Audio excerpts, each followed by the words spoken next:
السلام علیکم ناظرین، آپ دیکھ رہے ہیں JN نیوز HD۔ آئیے نظر ڈالتے ہیں آج کی اہم خبروں پر۔ چترال کو ملک کے دیگر حصوں سے ملانے والا واحد زمینی راستہ لواری ٹاپ ماضی میں موسم سرما کے دوران شدید برف باری کے باعث سال میں 6 ماہ کے لیے ہر قسم کی ٹریفک کے لیے بند رہتا، مگر جب سے اس پہاڑ میں سرنگ بنا ہوا ہے تب سے یہ راستہ سال کے 12 مہینے کھلا رہتا ہے اور لوگ آسانی کے ساتھ اس کے اندر سفر کر سکتے ہیں۔ تفصیل گل حماد فاروقی کی اس رپورٹ میں۔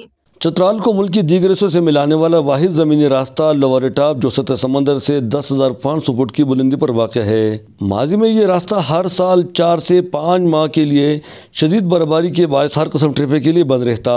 لوگ یا تو افغانستان کی دور دراز راستے سفر کرنے پر مجبور تھے یا لواری ٹاپ کے قاتل پہاڑی پر پیدل چڑھ کر دیر جانے کی کوشش کرتے ہیں، جس میں کئی قیمتی جانیں ضائع بھی ہو چکی ہے۔ مگر جب سے لواری ٹاپ کے پہاڑ میں لواری ٹنل کے نام سے سرنگ بنا ہوئے تب سے چترال کے لوگ حقیقی آزادی محسوس کرتے ہیں۔ اب سال کے 12 مہینے لوگ اس ٹنل کے اندر سفر کر سکتے ہیں۔ اس سال معمول سے ہٹ کر بہت زیادہ برفباری ہوئی، جس کی وجہ سے لواری ٹاپ کا راستہ بھی ہر قسم ٹریفک کے لیے بند ہوا تھا۔ تاہم نیشنل ہائی وے اتھارٹی کی جانب سے ٹھیکیدار نے چترال کی جانب راستے سے برف ہٹا کر اسے ہر قسم ٹریفک کے لیے کھول دیا۔ چترال کی جانب راستہ کھلنے پر عوام نہایت خوش ہے۔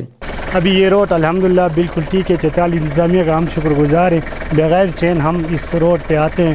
اب جب یہ لواری ٹنل بن گیا ہے تو ہم سردی کے ہونے کے باوجود بھی آسانی سے لواری ٹنل کے اندر جا سکتے ہیں۔ تعمیراتی کمپنی کے ترجمان کا کہنا ہے کہ ان کی کوشش ہوتی ہے کہ عوام کو ہر ممکن سہولت فراہم کرے۔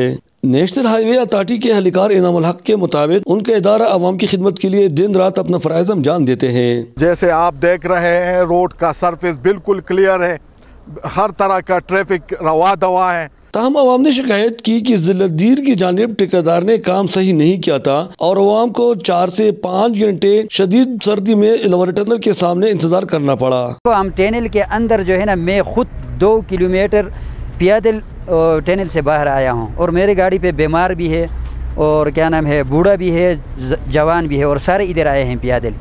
لوگ پریشان ہیں سارے، مطلب تقریباً 25 سے 40-50 گاڑی مطلب اس چترال سائڈ پہ پھنسے ہوئے ہیں۔ سیاسی اور سماجی کارکنوں نے یہ بھی الزام لگایا کہ ضلع دیر کی جانب برف بر وقت صاف نہ کرنے کے باوجود ٹھیکیدار کو لاکھوں روپے کی ادائیگی ہوتی ہے، کیونکہ اسے چند بااثر لوگوں کی آشیرواد جو حاصل ہے۔ عوام مطالبہ کرتے ہیں کہ چترال روڈ کے لیے جو فنڈ ریلیز ہوا ہے اسے صحیح معنوں میں استعمال کیا جائے تاکہ عوام کو کسی قسم کی مشکلات کا سامنا نہ ہو۔ لواری سرنگ کی تعمیر سے چترال کے لوگ 10,500 فٹ اونچے لواری ٹاپ کے اوپر سفر کرتے ہیں اور اکثر چترال کے لوگ برفانی